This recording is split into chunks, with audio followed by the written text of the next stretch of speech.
বস, এখন আমরা কথা বলবো রকস্টার ছবিটা নিয়ে। যে ছবিতে মুখ্য চরিত্র অভিনয় করেছে সাকিব খান, ছবিটা চরকিতে চলে এসেছে। তো কেমন হলো এই ছবিটা? দেখো, রকস্টার ছবিটা নিয়ে আমার একটা এক্সপেকটেশন ছিল, তার কারণ এর যে প্রোমোগুলো সেগুলো এত ভালো ছিল, এর যে গানগুলো সেগুলো তো দারুণ ছিল, এবং সাকিব খানকে এই চরিত্রটায় এতটা ভালো লাগছে। ডিরেক্টরের উপর ভরসা ছিল যেরকম, যার জিনিসপত্র তারা কিভাবে করেছে প্রত্যেকটা ভীষণ পরিমাণে প্রিমিয়াম, এবং বাংলাতে এরকম লুক অ্যান্ড ফিল দেখা যায় না। সেটা দেখলে বারংবার মনে হচ্ছিল একটা বিগ বাজেটের কাজ, এবং যেভাবে সেটাকে তারা আনবে সেটা সত্যি সারপ্রাইজিং হবে। তো কাজটা কি সত্যি ভালো হলো? আমি প্রথমে একটা কথা বলবো, সাকিব খান তার কেরিয়ারের একটা এরকম পয়েন্টে এসে, যেখানে তার কেরিয়ারের হয়তো একটা এটা সব থেকে ভালো ফেজ, সেখানে সে রকস্টারের মতো একটা ছবি করতে চেয়েছে। এটা কিন্তু খুব সহজ নয়, ঠিক আছে? তার কারণ তার যেরকম প্রিয়তমার পর থেকে তুফান হোক, তাণ্ডব হোক, বরবাদ হোক, এরকম ধরনের অ্যাকশন ওরিয়েন্টেড ছবি ভীষণ পরিমাণে বক্স অফিসে ওয়ার্ক করছে।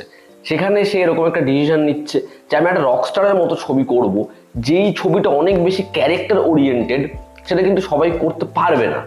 আর এখানে তার জন্যই আমি বলবো যে এই ছবিটাকে যদি প্রেজ একটুও করতে হয়, সেটা সাকিব খানের ডিসিশন মেকিং এর জন্য, তার এই ছবিতে এরকম একটা পারফরমেন্সের জন্য, এই দিকটুকুই। ঠিক আছে? তার কারণ রকস্টার ছবিটা হচ্ছে এরকম একটা ছবি, যেই ছবির মোড়কীকরণটা ভালো। মানে এই ছবিটা যেভাবে প্রমোতে বেচেছে নিজেকে, ওইটুকুই ভালো। আর সাকিব খান মানে সে একজন পারফর্মার হিসেবে ভালো। ছবির মিউজিক যেটা প্রথম থেকেই মনে হচ্ছিল এগুলোই ভালো। কিন্তু একটা সিনেমা সেটা ভালো হয় হচ্ছে তার আত্মায়, তার সোলে, তার যে গল্পটা, সেটাকে ডিরেক্টর যেরকম ভাবে নিয়ে যাচ্ছে, যদি সেটা আমাদের সাথে কোনোভাবে জুড়ে যায়, আর কিচ্ছু দরকার নেই। কিন্তু এই ছবিটা এমন একটা ছবি হয়েছে যার খোলসটাই ভালো, কিন্তু ভেতরকার যে আত্মাটা সেটা একেবারেই উঠে আসছে না। তো যে কারণে আমার মনে হয় রকস্টার যখন এসেছিল, যে কথাগুলো, যে খবরগুলো শোনা যাচ্ছিল, যে অডিয়েন্স একেবারেই সেটা দেখে খুব একটা বেশি স্যাটিসফাই হয়নি, নাহলে এই ছবিটা এত প্রিমিয়াম তাহলেও বক্স অফিসে ভীষণ পরিমাণে কেন ওয়ার্ক করছে না? তো এর মূল কারণ হচ্ছে এই ছবিটার সেই সোলটা একদমই রাইট প্লেসে নেই। ছবির গল্পটা আমি একটু করে বলছি। এখানে সাকিব খানের যে ক্যারেক্টার আগুন, সে কিভাবে একজন রকস্টার হয়ে উঠছে, এবং তার জীবনে একটি নারী চরিত্র, তার বাবা মা, এরা প্রত্যেকে তার হয়ে কি আছে, এরা প্রত্যেকে আছে আবার নেই। যে কারণেই আগুন চরিত্রটার জীবনটা, পার্সোনাল লাইফটা ভীষণ পরিমাণে ঘেটে রয়েছে, এবং যে কারণেই সে একা নয়, সকলে সাফার করছে। এর থেকে বেশি জানতে হলে চরকিতে গিয়ে তোমাদের এই ছবিটা দেখতে হবে। ছবির পজিটিভ দিক, নেগেটিভ দিক, আমার কাছে এই ছবির জন্য, মানে আমি এটা চাইনি বলতে, কিন্তু আমাকে বলতে হচ্ছে, এই ছবিটা খুব একটা বেশি পজিটিভ দিক আমার কাছে রাখেনি। আমার কাছে ছবিটার জন্য অনেক বেশি নেগেটিভ দিক রয়েছে। ওভারঅলে এই ছবিটা দেখার পরে আমার যে রিয়াকশন, সেটা হচ্ছে এটা একটা ভীষণ বিলো অ্যাভারেজ ছবি। মানে এর থেকে হয়তো, মানে ওভারঅল একটা কমার্শিয়াল ছবি হিসেবে সাকিব খানের আরো দু একটা ছবি আছে যেগুলোকে আমি বেটার বলবো। কিন্তু আমি এই ছবিটা নিয়ে, রকস্টার নিয়ে খুবই এক্সাইটেড ছিলাম। আমার মনে হচ্ছিল এটা এমন একটা ছবি হবে, যে ছবিটা নিয়ে আমি ভীষণ প্রশংসা করব। আর আমি এটুকু আবার বলছি, সাকিব খানকে কিন্তু এই ছবিটা খারাপ হওয়ার জন্য ব্লেম করা যায় না। তার কারণ সে নিজের সবটা দিয়েছে এই ছবিটা। এখানে যেটা ফল্টার করেছে সেটা ডিরেক্টরের জন্য, সেটা ছবির গল্পটাকে যেভাবে স্ক্রিন প্লেতে বেঁধেছে সেটার জন্য। ছবির প্রথম পজিটিভ দিক হচ্ছে, দেখো ছবিটা শুরু থেকে শেষ অবধি ভীষণ প্রিমিয়াম একটা ছবি। ছবিতে যখন একটা ওরকম বড় স্টেডিয়ামে দর্শকের উচ্ছ্বাস, সেখানে সাকিব খানের ক্যারেক্টারটা ঢুকছে, ওরকম ভাবে একটা চরিত্রকে বিল্ড আপ দেওয়া হয়েছে, সেটা দেখেই তোমার মনে হবে যে ভাই এইটা একটা বাংলাদেশের ছবি। যেরকম এই ছবির প্রত্যেকটা শট, যেরকম এখানে অডিয়েন্সের ভিড় দেখাচ্ছে, যেরকম ভাবে এই চরিত্রটা স্টেজে দাপিয়ে বেড়াচ্ছে, এর ব্যাকগ্রাউন্ড যেরকম দেখাচ্ছে প্রত্যেকটা সিকোয়েন্সে, এই ছবিতে যে পয়সা খরচা করা হয়েছে, যেভাবে ছবিটাকে টেকনিক্যালি স্ট্রং বানানো হয়েছে, সেটাকে প্রেস করতেই হয়। সেটা এনি ডে আমাদের এখানকার বড় মেইন স্ট্রিম ছবিকে গুনে গুনে 10 গোল দেয়। তো এই ছবিটা ভীষণ প্রিমিয়াম একটা ছবি, ছবির look and feel wise. Second positive দিক হচ্ছে এই ছবির মিউজিক, যেটা টেরিফিক, ব্যাপক। মানে গোটা ছবিটা দেখার সময় আমার মনে হচ্ছিল আমি ছবিটাকে স্কিপ করে দেখি। ছবিটা আমাকে জুড়তে পারছে না, কানেক্ট করতে পারছে না, কিন্তু যখন একটা গান আসে দারুণভাবে বসিয়ে দেয়। তো ছবির মিউজিক ভীষণ ভীষণ ভালো, যেরকম কম্পোজিশন, যেরকম লিরিক্স, যেরকম প্রত্যেকে গেয়েছে, ফ্যাবিউলাস। পরবর্তী পজিটিভ দিক হচ্ছে সাকিব খান নিজে। সাকিব খানের পারফরমেন্স আমার বেশ ভালো লেগেছে। তার ইন্টেন্সিটি পারফরমেন্সে খুব খুব ভালো, যেভাবে সে দুটো ফেস ক্যারি করেছে, তার এই যে চেঞ্জটা সেটা ফিল হয়। এবং এই বয়সে এরকম একটা ক্যারেক্টার করা, শুধুমাত্র করা না, সেটাতে বিশ্বাস করানো। তো সাকিব খানের কাজ সত্যি ভালো। এবার যদি এই ছবির নেগেটিভ দিক বলি, ছবির সমস্যা কি হলো? ছবির প্রথম সমস্যা হচ্ছে এই ছবিটা ছবির গল্পের থেকে অনেক বেশি সিরিয়াস নিয়েছে ছবির প্যাকেজিংটাকে। যে আমাদের ভালো গান লাগবে, বেস্ট পসিবল মিউজিক এই ছবিটায় আনো, হয়ে গেছে। এই ছবিতে ব্যাপক লুক অ্যান্ড ফিল, দারুণ ক্যামেরার কাজ, এরকম কাজ বাংলাদেশে হয়নি, আনো, ব্যবস্থা হয়ে গেছে।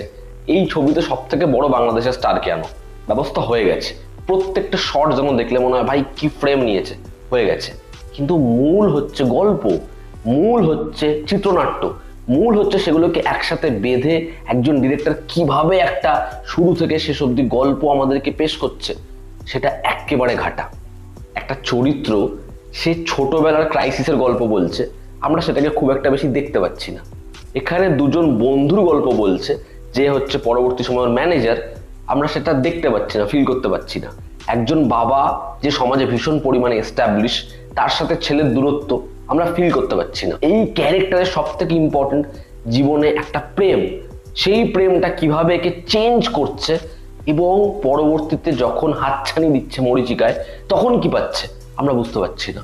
এটা একটা মিউজিক্যাল ফিল্ম, মিউজিকের চড়াই উতরাই ছবিতে নেই। এই যে ব্যান্ড গ্রুপ, আমরা কোনো ক্যারেক্টারকে চিনি না, তাহলে এই ছবিটা কিভাবে আমাদের সাথে জুড়বে? ছবিটা যদি এই বেসিক পয়েন্টসগুলো ওয়ার্কই না করাতে পারে, তাহলে কিভাবে এই ছবিটা আমাদের ফিল করাবে এর কষ্ট, ফিল করাবে ওর সাকসেস, ফিল করাবে ওর জন্য, হিরোর জন্য আমাদের মনে হয় যে ভাই ছেলেটা আজীবন কষ্টই পেয়ে গেল। আমার তুলনা করা উচিত না, আমি বলছি তোমরা আজকেও হিন্দির রকস্টার রণবীর কাপুরের রকস্টার দেখো, সেখানে কিন্তু ওই চরিত্রটারও ভুল আছে, কিন্তু আমরা ওর কষ্টে কষ্ট পাচ্ছি। যখন বলছে মেরা দিল টুটনা নেই চাইয়ে, আমরা আজও ফিল করছি। এই ছবিতে তার 1%ও নেই। আমার সব থেকে বড় প্রশ্ন, ওর আগের গান এবং 3 বছর পরের গান, তার মধ্যে কি কোনো পার্থক্য রয়েছে? আচ্ছা, ও গানের লিরিক্সের মাধ্যমে কি বক্তব্য রাখছে? আচ্ছা, ওর গানগুলো কাদের সব থেকে বেশি পছন্দ হচ্ছে? ও কি কারো আগেইনস্টে কিছু বক্তব্য রাখছে? সমাজের সব থেকে ক্ষতিগ্রস্ত জায়গায় সেটা নিয়ে কি কথা বলছে? আচ্ছা, ওর যে পার্সোনাল যে রাগটা, যে ক্ষোভটা, সেগুলো কি গানের মাধ্যমে উঠে আসছে? না, খালি প্রত্যেকটা গান ইন্ডিভিজুয়ালি প্রত্যেক জায়গায় ব্যাপক, কিন্তু সেগুলো আলাদা করে কিছু উঠিয়ে আনছে না। তাহলে এই আর্টিস্টের গল্প আমাকে হিট করবে কেন? ছবিতে দুর্দান্ত একটা প্রেম হতে পারত, কিন্তু সেই প্রেমটাও এমন যে প্রত্যেকের কথা ভীষণ পরিমাণে বিশ্বাস করে নিয়েছে, নিজের প্রেমটাকেই বিশ্বাস করেনি। তাহলে এই ছবিটা আমাদের কিভাবে টাচ করবে? এই ছবির ক্ষেত্রে রোম্যান্সটা ওয়ার্কই করে না। সাবিলা নূর, তার পারফরমেন্সও ঠিকঠাক, তাকে দেখতে খুব সুন্দর লাগছে, সাকিব খান তো ভালোই, কিন্তু লেখনীতে সমস্যা রয়েছে।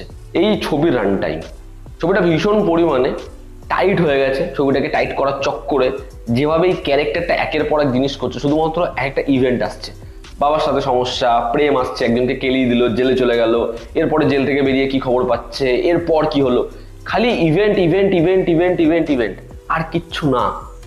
ছবিটা আমাদের কিছু ফিল করতেই দেয় না।